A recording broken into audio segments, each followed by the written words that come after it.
Bonjour et bienvenue sur cette vidéo donc de la série des 7 minutes. Donc aujourd'hui on va changer une fermeture à glissière. Donc pour commencer il faut évidemment découdre la fermeture à glissière. Donc on découd les deux côtés, on découd un petit peu la fourche et on découd un petit peu la ceinture.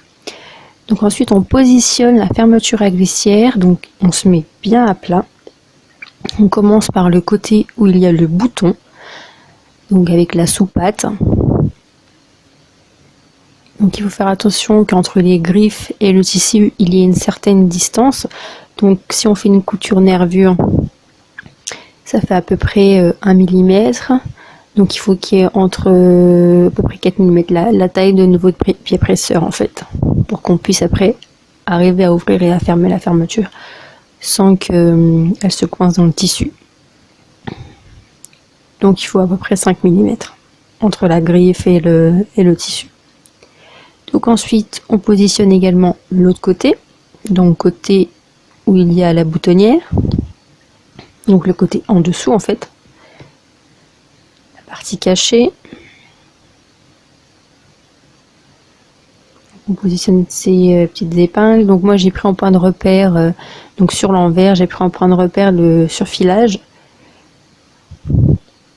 Mais vous pouvez mesurer, mais il faut mesurer, hein.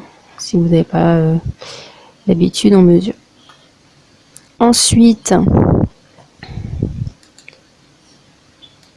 on contrôle, on ferme le bouton, on ferme et on ouvre la fermeture à glissière pour voir si ça coince pas sur le tissu. Donc premier contrôle très important. Ensuite, on bâtit la nouvelle fermeture. Donc bâtir, ça permet de pouvoir retirer les épingles. Donc quand on va passer sous la machine, bah, évidemment ça va être beaucoup plus agréable, accessible avec le pied presseur. Et je rappelle que mettre des épingles sous une machine à coudre, ce n'est pas très recommandé. On le fait pas en général, hein. Les professionnels ne font pas ça. Donc un fil de bâti, je répète encore, c'est un fil de coton qui est facilement cassant, donc qui nous permettra de le retirer aisément. Donc je ne coupe pas, je ne bâtis pas exactement à l'endroit où il va y avoir une piqûre faite à la machine, parce qu'après quand on va enlever le fil de bâti, on aura du mal à le retirer. Donc on coud un petit peu à l'extérieur ou un petit peu à l'intérieur, un petit peu plus loin que la couture finale. Donc on bâtit chaque côté.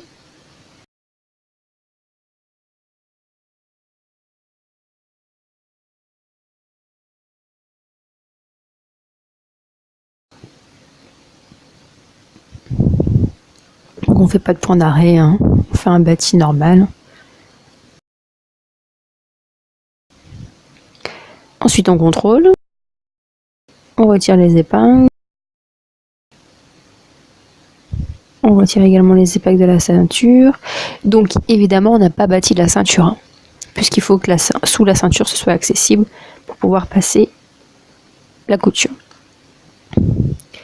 Donc on contrôle, on ouvre, on ferme la fermeture pour voir si ça ne coince pas.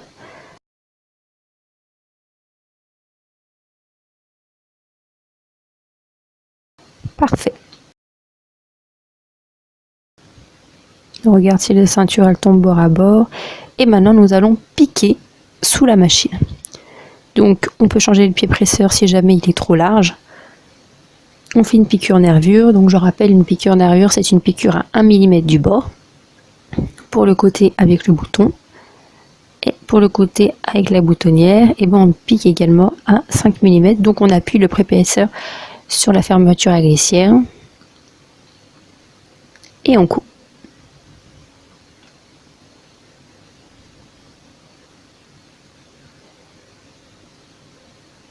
Donc si vous avez bien battu, normalement, il n'y a pas de problème.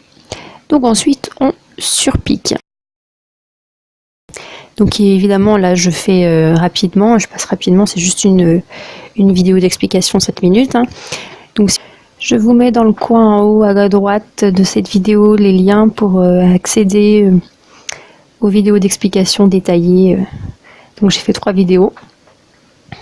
Donc ensuite, donc on fait toutes les surpiqûres. Donc là j'ai fait la surpiqûre de la ceinture, la surpiqûre avec le point d'arrêt au niveau de la fourche, enfin le long de la fermeture à glissière et le point d'arrêt et la fourche.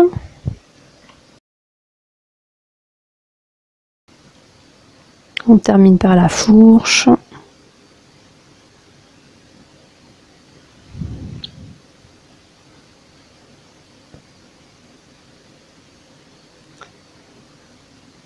Vous pouvez également aller voir sur mon site, hein. J'ai aussi expliqué avec des photos. Donc ensuite on enlève le fil de bâti.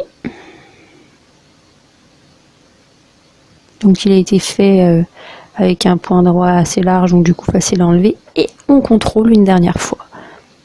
Évidemment on contrôle tout au long des étapes, hein. On contrôle une dernière fois, on arrive à bien ouvrir et à fermer cette fameuse fermeture à glissière. On contrôle les piqûres, 1 mm du bord, on retire tous les petits fils, on contrôle si la ceinture est bien bord à bord, et voilà, et c'est terminé. Donc je vous remercie d'avoir visionné cette vidéo, merci également de vous abonner, de mettre un pouce j'aime si vous avez aimé, et je vous retrouve sur une prochaine vidéo. À très bientôt, n'oubliez pas, vous pouvez visiter notre page Facebook, vous pouvez également regarder notre site internet lacouturerie.com. Merci, à bientôt, au revoir.